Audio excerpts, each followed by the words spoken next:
Bismillahirrahmanirrahim. Assalamualaikum warahmatullahi wabarakatuh.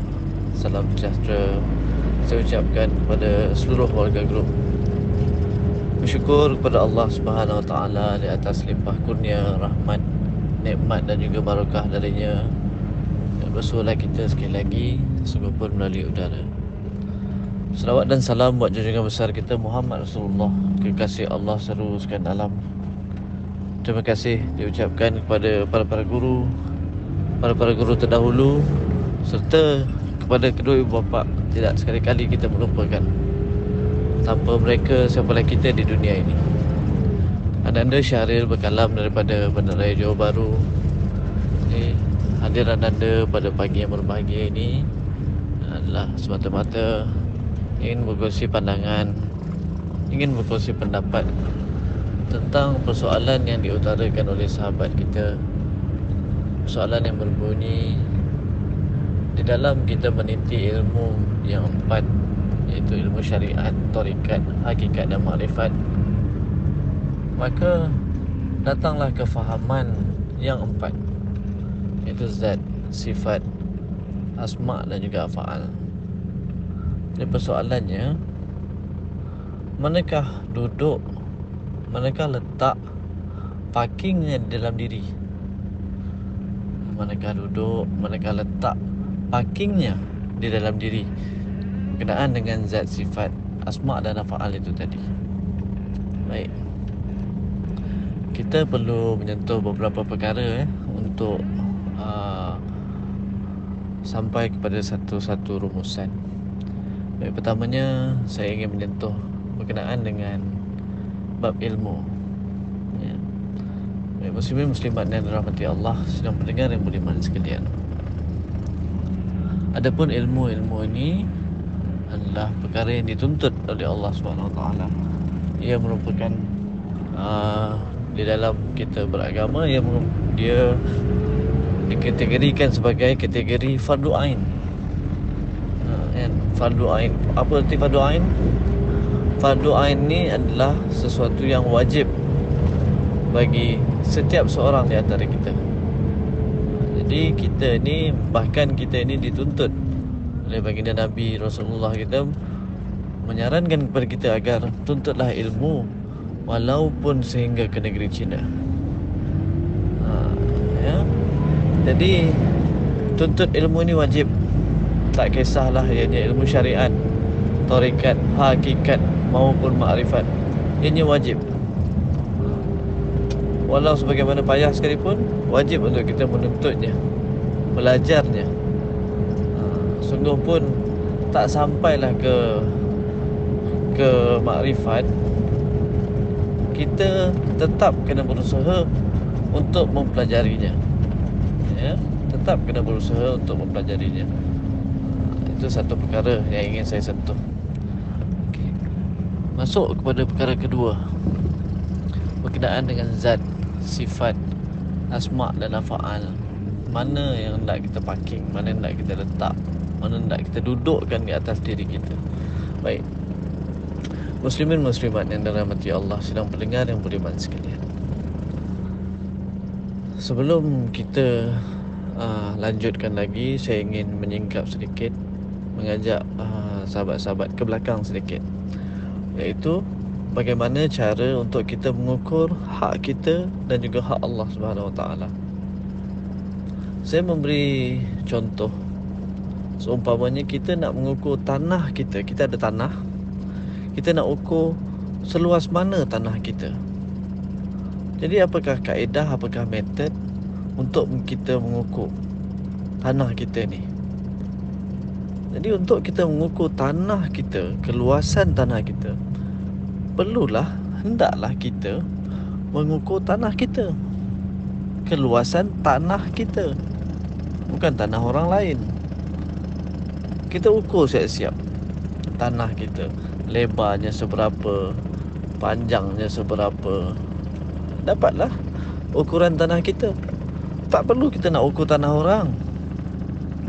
Tak perlu kita nak sibuk-sibuk mengukur tanah jiran kita. Berapa ekar jiran kita ada, berapa hektar jiran kita ada. ukur saja tanah kita. Yang selebih tu orang lain punya. Kan? Ukur saja bahagian kita. Yang selebih tu secara automatik akan menjadi orang lain punya, bukan hak kita. Ya. Okey, baik. Saya relatekan persoalan ini dengan kiasan ini dengan persoalan. Jadi kenapa saya cakap begini? Ianya semata-mata untuk mengajak kita supaya mengukur mana satu hak Allah, mana satu hak kita. Kan? Mana satu hak Allah, mana satu hak kita. Jadi kita cari hak kita dulu. Jumpa hak kita, selebihnya hak Allah. Okey. Jadi hak kita, mana yang dikatakan hak kita? Cuba kita singkap. Daripada hujung rambut sampai hujung kaki, mana satu yang dikatakan milik kita, kepunyaan kita, hak kita? Mana satu? Kalau ada, saya lanjutkan persoalan saya. Ambil di mana? Beli di mana barang yang kita mengaku bahawa itu adalah hak kita, kepunyaan kita, milik kita? Ambil di mana? Beli di mana? Kan? Rambut, siapa yang punya? Kita punya. Beli di mana rambut kita ni? Kan? Mata, telinga, mulut, tangan, kaki dan lain-lain. Daripada hujung rambut sampai hujung kaki, saya bertanya, mana yang dikatakan hak kita? Wa imah sehelai bulu roma pun tak ada yang menjadi hak kita. Semuanya mutlak hak Allah Subhanahu Wa Taala. Kan? Bahkan diri kita ni pun tak ada. Semuanya kepunyaan Allah.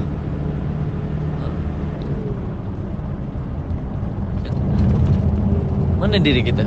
Sekarang cuba tengok, mana diri kita? Tak ada.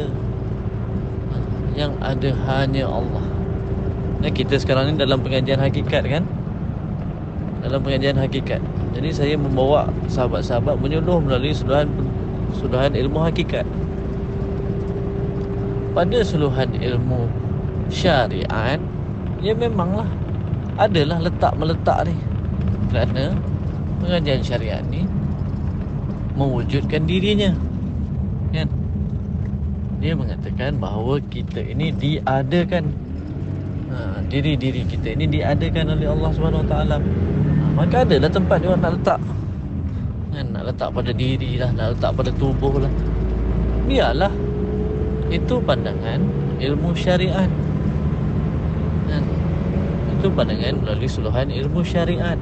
Tapi setiap yang satu itu terterbit daripada, setiap yang dua itu terterbit daripada yang satu jua. Pandangan ilmu syariat mesti ada hakikat, kan? Setiap yang dua tu terterbit daripada yang satu. Tak mungkin dia ada syariat saja, kan? Mesti ada hakikatnya. Kan dalam firman ada mengatakan, aku jadikan setiap sesuatu itu berpasang-pasangan. Ya? Jadi kalau daripada suluhan ilmu syariat mengatakan letak pada diri lah, letak pada tubuh lah, itu tahap pengajian ilmu syariat. Jadi kita naikkan sedikit pada tahap ilmu hakikat pula. Macam bagaimana? Ilmu hakikat, jadi nak letak di mana zat, sifat, asma, af'al Allah ini? Nak letak di mana? Apakah letak pada tubuh kita, diri kita? Tubuh kita tadi kita dah tengok dah. Diri kita tadi kita dah cari dah. Ternyata tak ada, kan? Dan dia letak di mana? Letaklah pada dirinya sendiri. Kita dah tahu dah dalam segi ilmu syariat ke, baik syariat, baik tarikat, baik hakikat, baik makrifat, zat, sifat, asma, af'al ini adalah hak Allah, kepunyaannya Allah. Jadi kenapa kita nak ambil? Kenapa nak membuah atas diri kita? Diri kita tak ada. Kan kita letak tadi yang wujud hanya Allah. Jadi biarlah Allah yang memakai pakaiannya sendiri. Kenapa kita nak sibuk-sibuk pakai? Nak mengaji hakikat, kita mengaji betul-betul hakikat. Jangan kita campur aduk hakikat. Sekejap makrifat, sekejap syariat, sekejap tarikat, sekejap kita campur aduk, gaul habis semua. Itu yang jadi pening. Pening kita. Pening dengan istilah-istilah sendiri. Istilah yang kita cipta, yang kita bubuh ke atas Allah Ta'ala. Sedangkan Allah Ta'ala itu sendiri bersifat laisa kamitslihi syai'. Bersalah-salahan Allah itu dengan sesuatu yang baru, sifat baru, asma' selagi boleh disebut baru, afa'al selagi boleh kita nampak baru. Allah salah daripada semua tu. Tapi bagi menghampiri faham, apa yang kita buat ni adalah bagi menghampiri faham. Tak faham pun, sebab kefahaman tu Allah kurnia, Allah beri. Allah yang kurniakan, Allah yang berikan pada setiap individu. Saya bercakap ni tuan-tuan tak akan faham pun. Apa yang saya cakap ni tuan-tuan tak akan faham pun. Percayalah. Kerana kefahaman itu milik Allah. Ya. Itu perkara yang kedua yang ingin saya sentuh. Jadi berkenaan perkara yang ketiga, mungkin saya dah termasuk sikit tadi, berkenaan dengan letak-meletak ni. Letak parking duduk. Nak letak parking duduk di mana? Tadi saya dah sentuh sedikit. Nak letak atas diri kita, di mana nak letak atas diri kita? Ternyata tak ada. Letak-letak ini, letak-letak ni perkara berdua.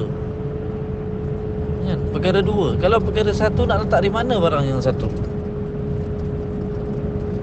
Contoh, saya bagi contoh. Saya meletakkan telefon saya ini di rumah, lalu saya keluar, maka saya tinggalkan telefon saya di rumah. Maka adalah saya meletakkan telefon di rumah. Dua benda, dua perkara,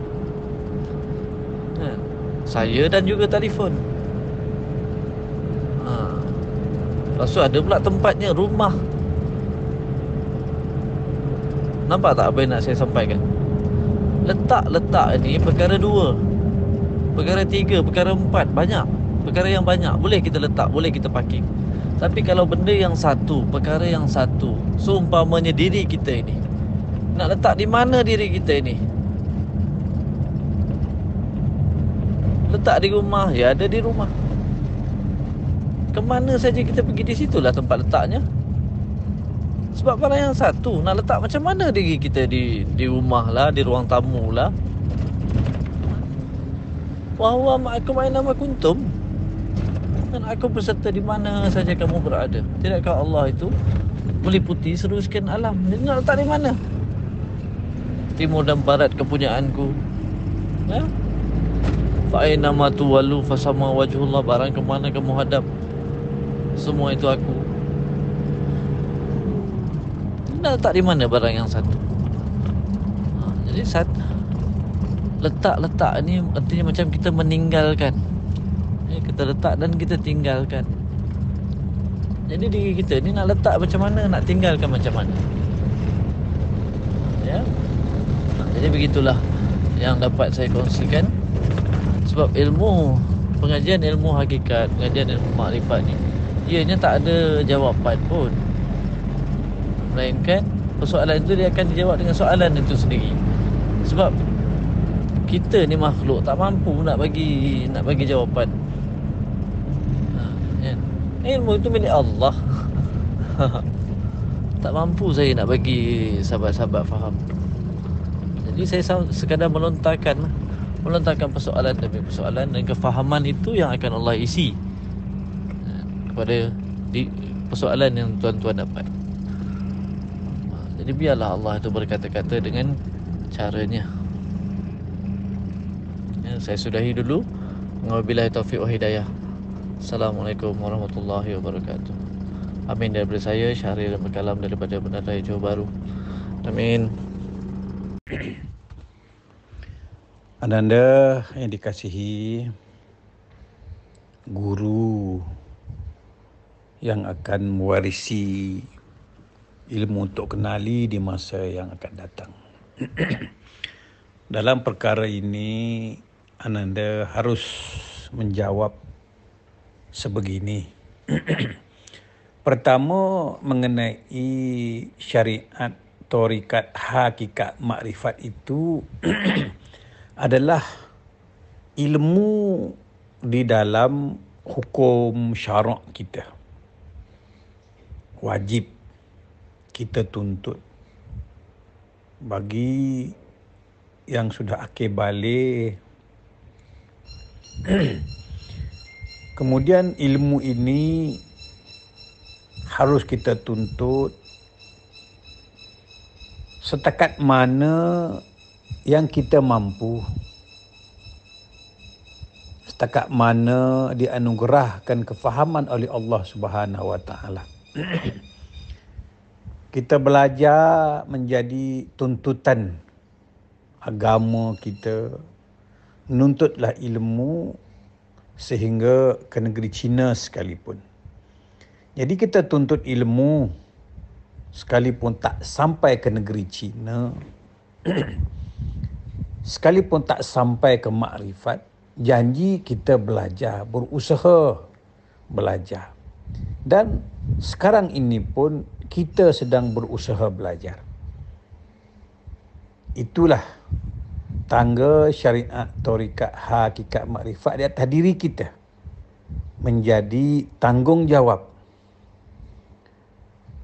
menjadi kewajipan kepada kita untuk menuntut ilmu. Itu menjadi tanggungjawab kita. Yang keduanya mengenai di mana letaknya asma, sifat, af'al dan zat atas diri kita. Zat, sifat, af'al, asma ini adalah sifat bagi Allah. Kalau asma, asma Allah. Jikalau zat, apa lagi? Af'al, af'al Allah. Sifat, sifat semua bagi Allah. Tak ada sifat bagi makhluk, tak ada nama bagi makhluk. Kalaupun ada nama yang Allah bagi, kalaupun ada sifat yang Allah kurniakan, begitulah af'alnya. Mana duduk pada kita? Tidak ada apa-apa yang duduk pada kita. Sifat tak ada pada kita. Ada hanya pada Allah. Af'al, kudrat irada ada pada Allah. Asma pun begitu juga. Apalagi zatnya. Jadi zat, sifat, af'al, asma ni tidak ada duduk pada kita. Ianya sifat bagi Allah. Jadi itulah cara menjawab. Jikalau syariat, tarikat, hakikat, makrifat itu duduk pada kita, duduk pada tahap pengajian ilmu. Menjadi tanggungjawab menuntut ilmu. Itu pun hak yang Allah bagi sebetulnya. Kalau ditinggikan lagi, tak ada pun pada kita syariat, tarikat, hakikat, makrifat. Tak ada pun pada kita. Cuma dari segi ilmu, kita letaklah syariat, tarikat, hakikat, makrifat itu atas diri kita, di atas tanggungjawab mempelajarinya. Pada ilmu fiqahnya begitu. Tapi kalau ilmu pada makrifat, tak ada apa-apa yang duduk pada atas diri kita ini. Syariat pun Allah yang bagi. Tarikat pun Allah yang bagi. Begitu juga makrifat. Mana ada pada kita? Cuma dalam bab bercakap, kita kena bahagikan. Tangga syariat begini cakapnya. Tangga makrifat begini cakapnya. Jadi kalau kita bercakap di atas tangga syariat, ialah kita letak atas diri kita syariat, tarikat, hakikat, makrifat tu letak atas diri kita. Di atas pembelajaran ilmu, tingkatan ilmu, tuntutan ilmu. Itu dari segi fiqh, dari segi ilmu makrifat. Semua itu tak ada pada diri kita. Syariat kah, tarikat kah, hakikat kah, apa lagi makrifat. Jadi kalau Allah tak bagi, usahakan makrifat, syariat pun kita tak faham. Jadi, ananda dikasihi, tangga pembelajaran ini ada dua. Tangga syariat, kita letak dah diri kita. Dituntut menuntut ilmu lah, kononnya. Dituntut pun, kalau segi fahaman makrifat, kalau Allah tak bagi, nak tuntut apa? Nah, jadi dia ada dua kategori dalam kita mentafsirkan ilmu ini. Ya, begitu juga tangga syariat. Apa ni, tangga zat, sifat, af'al, asma. Lagilah tidak ada pada diri kita ini. Jadi siapa kita ni? Kita ini hanya tajalli Allah. Kita ini hanya air batu. Allah itu air. Kita ini hanya patung wayang kulit. Allah itu tok dalang. Jadi mana ada kita? Jadi jawapan putus dalam ilmu hakikat makrifat, semua syariat, tarikat, hakikat, zat, sifat, af'al itu tak ada pun letak pada kita. Nak letak bagaimana? Kita tak ada. Kita dah tak ada, nak letak macam mana? Kecuali kita ni barang ada. Boleh dah diletak-letak. Kalau kita barang ada, Allah juga ada, bermakna dua sifat wujud. Syirik kita pada hari ini. Tapi bagi pengajian fiqh, dia mengadakan diri kita. Dia berfahaman kita ni diadakan oleh Allah, diwujudkan oleh Allah. Biarlah fahaman syariat, fahaman fiqh, fahaman fiqh begitu. Dia mengaji begitu. Tetapi bagi orang hakikat makrifat, tak ada dua wujud. Yang wujud hanya satu. Jadi jikalau wujud satu, nak letak apa? Letak apa? Macam kita. Macam diri kita ni. Nak letak di mana diri kita? Nak letak di dapur? Benda satu. Nak letak di ruang tamu? Benda satu. Nak letak di kamar tidur diri kita ni? Nak letak macam mana benda yang satu? Letak ini barang dua. Aku letakkan mobil aku di rumahmu. Aku tinggalkan mobil aku di rumahmu. Itu bermakna meletakkan barang dua. Meninggalkan mobil. Aku meninggalkan isteriku, anakku atas jagaanmu. Itu kerana ada isteri dan anak kita ada dua. Tetapi jikalau kita bersendirian, kita nak letak diri kita di mana? Diri kita nak letak di mana? Letak ni arti meninggalkan. Jadi begitu juga ilmu syariat, tarikat, hakikat, makrifat, zat, sifat, asma, zat, sifat, af'al, asma ni nak letak di mana? Letak atas diri kita. Diri kita tak ada, yang ada hanya Allah. Jadi itulah anda cara kaedah menjawab persoalan ini ada dua kategori. Pertama, kita letak atas diri kita. Syariat, tarikat, hakikat, makrifat itu letak atas diri kita untuk dituntut, untuk dipelajari, untuk difahami, untuk didalami.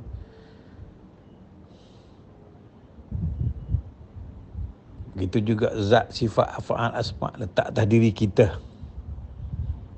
Kerana pelajaran fikih, pelajaran TK, pelajaran tadika, pelajaran SMA, SMD sekolah dasar, sekolah rendah.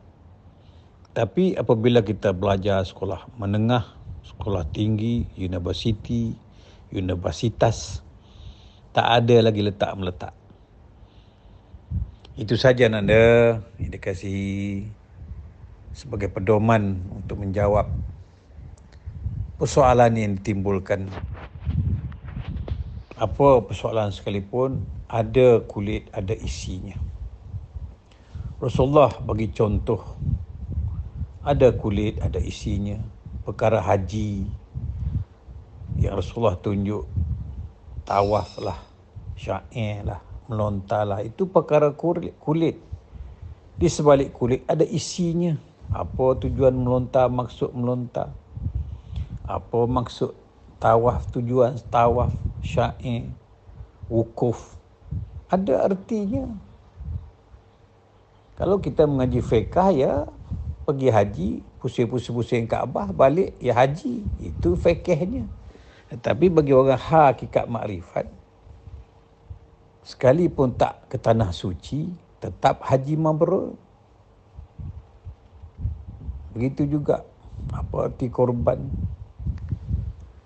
Orang fiqh, dia sembelih lembu, dia kata korban lah. Orang makrifat bukan sembelih lembu, menyerah nyawa kepada Allah. Ini isinya. Itu juga puasa. Orang fiqh, dia tahan lapar, tak masuk air, tak masuk nasi dalam mulut, dia kata puasa. Orang makrifat bukan air, bukan nasi, bukan masuk sesuatu ke dalam mulut. Artinya jangan diisi selain Allah. Benda dah dikosongkan, tiba-tiba diisi. Aku gagah, aku kaya. Batal puasa. Begitu juga haji. Haji ini, suci ini apabila tidak lagi terlihat adanya diri kita. Maka sucilah Allah itu. Sucilah kita. Begitu juga perkara solat. Bukan letaknya dahi di lantai. Sujud, erti patuh, erti taat, erti setia, erti redha, erti sabar, tawakal, ikhlas kepada Allah. Ya. Jadi jangan saja buat perbuatan. Kita kena serta dengan hakikat. Jadi buat kulit, buat isi, berdua-dua sekali. Itulah ananda kaedah cara kita menjawab kepada orang itu bagi dua jalan. Jalan kulit, ya begini. Jalan makrifat, ya begini.